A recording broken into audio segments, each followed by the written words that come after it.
بسم اللہ الرحمن الرحیم۔ کلو ہر، طعامی کھانا،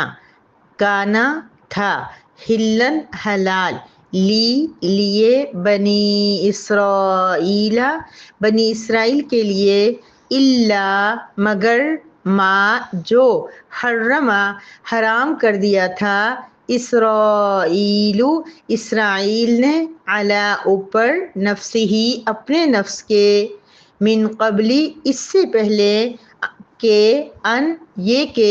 تنزل نازل ہوتی، التوراہ تورات۔ قل اے نبی آپ کہہ دیجئے، فأتو پس تم لے آؤ، بالتوراتی تورات کو، فتلو پس تم تلاوت کرو، ہاں اس تورات کی، ان اگر کن ہو تم صادقین سچے۔ کل الطعام کان حلا لبنی اسرائیل تمام کھانے بنی اسرائیل کے لیے حلال تھے، الا ما حرم اسرائیل علی نفسہ من قبل ان تنزل التوراہ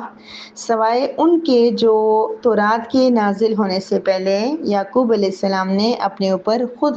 حرام کر دیے تھے۔ قل فأتوا بالتوراة فاتلوها ان کنتم صادقین آپ کہہ دیجئے کہ تم تورات کو لے آؤ پھر اس کی تلاوت کرو اگر تم سچے ہو۔ نحمدہ ونصلی علی رسولہ الکریم، اما بعد۔ سورہ آل عمران کی آیت مبارکہ نمبر 93 ہے، جس میں بنی اسرائیل یعنی یہود و نصارہ کے ایک دعوے کا رد ہو رہا ہے کہ یہود و نصارہ نے نبی کریم صلی اللہ علیہ وسلم کو اکثر وہ لوگ تنگ کرتے تھے اور کچھ باتیں سنا کے اور اپنی علمیت کو، جیسے یوں سمجھ لیجئے کہ اپنی علمیت کو جھاڑتے تھے۔ ایک مرتبہ ایسا ہوا کہ وہ آئے اور آ کے نبی کریم صلی اللہ علیہ وسلم سے کہنے لگے کہ آپ تو یہ کہتے ہیں، چونکہ حضرت محمد مصطفیٰ صلی اللہ علیہ وسلم دین ابراہیمی پہ ہی تھے، شریعت اور فروعی کچھ چیزیں چینج تھی، لیکن حضرت ابراہیم علیہ السلام ہی کا مذہب جو ہے وہ اصل رائج تھا، جو صحیح لوگ ماننے والے تھے، مسلمان تھے اس دور میں، وہ سب حضرت ابراہیم علیہ السلام کے پیروکار تھے۔ تو آپ صلی اللہ علیہ وسلم نے اپنی ایک نسبت جب ابراہیم علیہ السلام کے ساتھ ظاہر فرمائی تو وہ کہنے لگے کہ آپ ایسا کہتے ہیں، حالانکہ ابراہیم علیہ السلام تو کچھ چیزوں کو پسند نہیں کرتے تھے اور ان کے لیے وہ حرام تھی اور آپ نے ان کو حلال کر دیا ہے۔ مثال کے طور پہ انہوں نے کہا کہ ابراہیم علیہ السلام اونٹ کا گوشت نہیں کھاتے تھے اور آپ اونٹ کا گوشت کھاتے ہو اور اونٹ کا دودھ پیتے ہو، حالانکہ ابراہیم علیہ السلام اونٹ کا دودھ نہیں پیتے تھے۔ تو اللہ رب العزت نے حضرت محمد مصطفیٰ صلی اللہ علیہ وسلم کو اس آیت مبارکہ کے ذریعے یہ بتا دیا کہ اصل حقیقت کیا تھی۔ تو اللہ رب العزت نے انہیں یہ بتایا کہ بنی اسرائیل کے لیے تمام کھانے حلال تھے۔ اب بنی اسرائیل آپ اچھی طریقے سے یاد رکھ لیجئے کہ بنی اسرائیل کون تھے؟ یعقوب علیہ السلام کی اولاد، اور یعقوب علیہ السلام کا نام اسرائیل تھا۔ اسی آیت مبارکہ میں آپ کو یہ بات کلیئر ہوگی۔ تو یعقوب علیہ السلام یعقوب علیہ السلام کون تھے؟ ابراہیم علیہ السلام کے دوسرے بیٹے جو اسحاق علیہ السلام تھے، ان کے بیٹے تھے یعقوب علیہ السلام، ٹھیک ہے؟ اور یعقوب علیہ السلام کا نام اسرائیل تھا، یعنی ابراہیم علیہ السلام بذات خود بنی اسرائیل نہیں تھے۔ ابراہیم علیہ السلام کے بیٹے تھے اسماعیل علیہ السلام اور اسحاق علیہ السلام، ان کو بھی ہم بنی اسرائیل نہیں کنسیڈر کریں گے۔ اس کے بعد ان کے بیٹے جو یعقوب علیہ السلام تھے، ان کی اولاد کو بنی اسرائیل کہتے ہیں۔ ان میں حضرت موسیٰ علیہ السلام بھی آتے ہیں، حضرت عیسیٰ علیہ السلام، حضرت داؤد علیہ السلام، حضرت سلیمان علیہ السلام، بہت سارے اللہ کے پیغمبر، برگزیدہ پیغمبر جو وہ بنی اسرائیل میں آئے ہیں۔ اس لیے صرف یہ کہہ دینا کہ بنی اسرائیل صحیح نہیں تھی، یہ صحیح نہیں ہوتا، بلکہ بنی اسرائیل کے بعد کے کچھ لوگ، زیادہ لوگ جو تھے، انہوں نے دین کے اندر تخلیفات کی اور گناہوں میں ملوث ہوئے اور اس وجہ سے وہ جو دین سے دور ہوئے اور اللہ کی طرف سے ناراضگی کے جو مرتکب ہوئے اور اللہ کی طرف سے سزا انہیں ملی۔ تو بہرحال وہ یہ کہتے تھے کہ ابراہیم علیہ السلام جب وہ اونٹ کا گوشت نہیں کھاتے تھے، تو اللہ پاک یہ بتا رہے ہیں آقا دو جہاں حضرت محمد مصطفیٰ صلی اللہ علیہ وسلم کو، صحابہ کرام کو اور ان کے ذریعے ہم سب کو، کہ جو بنی اسرائیل تھے نا، یعقوب علیہ السلام کی جو اولاد تھی جس کو بنی اسرائیل کہتے ہیں، ان کے لیے شروع میں تمام کھانے حلال تھے۔ تمام کھانے سے مراد یہ ہے کہ وہ تمام کھانے جو امت محمدیہ کے لیے حلال ہیں وہ ان کے لیے بھی حلال تھے۔ یہ مطلب نہیں ہے کہ ہر ایک جیسے سور کا گوشت نہیں حلال تھا، مطلب یہ کہ جو کھانے پینے کی چیزیں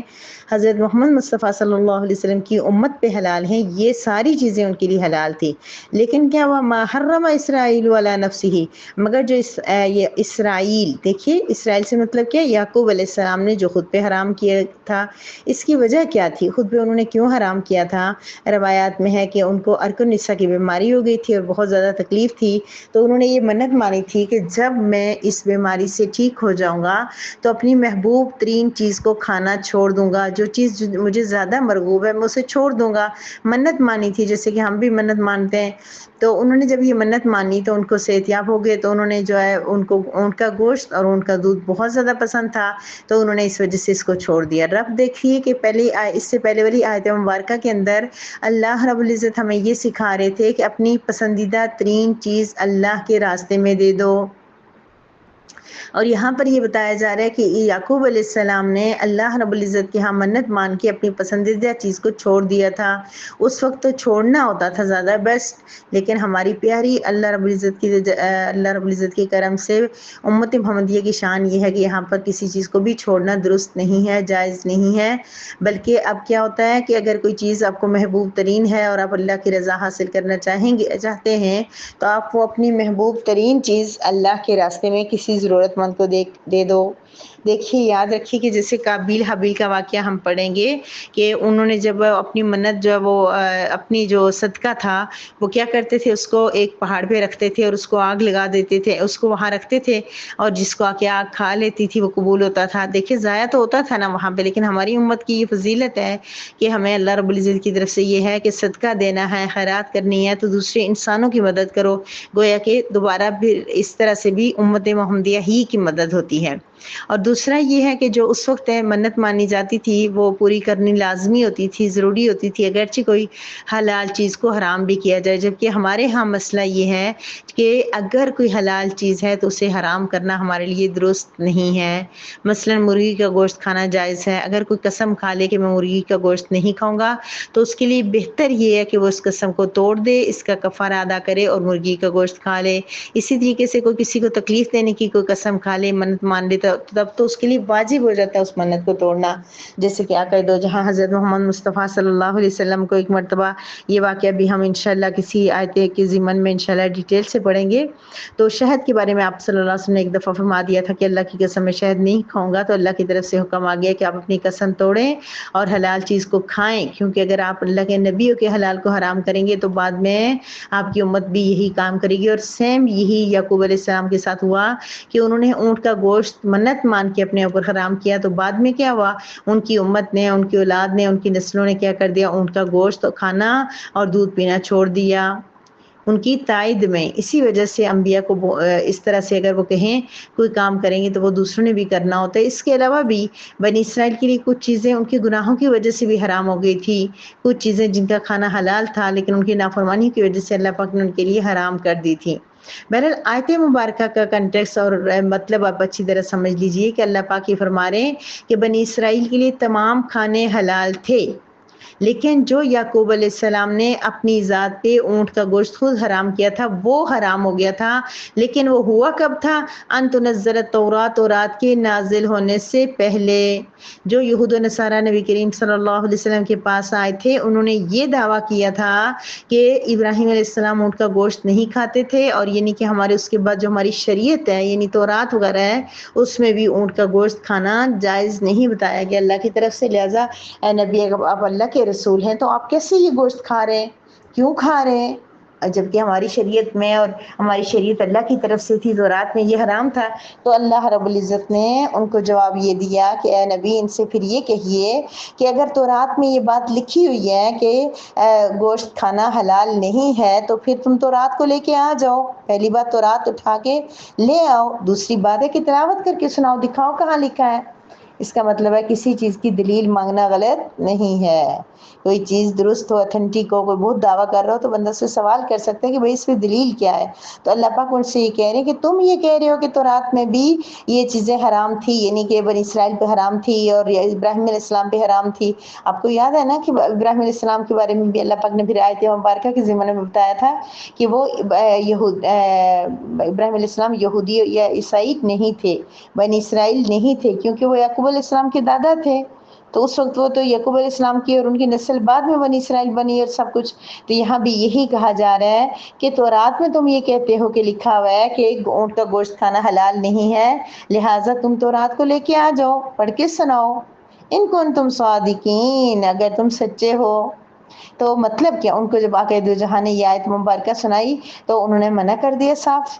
کوئی تو رات لے کے نہیں آئی، کوئی تلاوت کر کے نہیں سنائی، کوئی آیت نہیں دکھائی کہ کہاں لکھا ہوا. اگرچہ تحریف ہے تو تحریف کے بعد بھی تو اپنی مرضی کی بات جو تم کہتے ہو وہ اس کے کوئی ثبوت کوئی چیز رکھو تو وہ نہیں لا سکے. تو آقا دو جہاں حضرت محمد صلی اللہ علیہ وسلم درست ثابت ہو گئے، کیونکہ آپ صلی اللہ علیہ وسلم نے بھی ان کو یہ بات سمجھانے کی کوشش کی تھی کہ اللہ کی طرف سے اونٹ کا گوشت کھانا حرام نہیں ہے. تو پتہ چلا کہ ایک تو یعقوب علیہ السلام نے خود اس کو حرام کیا تھا، اور دوسرا اللہ کی رضا کے لیے کیا تھا، یعنی منت مان کے. اور دوسرا یہ ہے کہ بنی اسرائیل پہ ہی بہت ساری چیزیں تھی جو جائز تھی کھانا سب کچھ. اب ہفتے کو بزنس کرنے میں، کاروبار کرنے میں کوئی حرج نہیں ہے، لیکن بنی اسرائیل کے لیے اللہ تعالیٰ نے منع کیا تھا. کیوں؟ ان کی نافرمانیوں کی وجہ سے. تو اب یہ ہے کہ وہ جھوٹے ثابت ہو گئے، انہوں نے کچھ بھی نہیں دکھایا. تو بہرحال میری پیاری بہنوں، ہر آیت مبارکہ کے اندر ہمارے لیے بھی بہت زیادہ اسباق ہوتے ہیں. یہاں پر ہمارے لیے سبق یہ ہے کہ ہمیں کسی بھی چیز کو جب تک وہ اتھینٹک ذرائع سے نہ ہو ہمیں اس پہ دعوے نہیں کرنے چاہیے، ہمیں بحث و مباحثہ نہیں کرنا چاہیے جب تک کہ کوئی چیز مجھے ہمیں بہت زیادہ کلیئر پتہ نہ ہو. کیونکہ اللہ پاک خود ان سے بنی اسرائیل سے جو دلیل مانگ رہے ہیں. تو ایک دیکھ بھال کے درست چیز کو، درست رائے کو اختیار کرنا چاہیے. اور دوسرا یہ ہے کہ کسی حلال چیز کو حرام کرنا بھی مناسب نہیں ہے.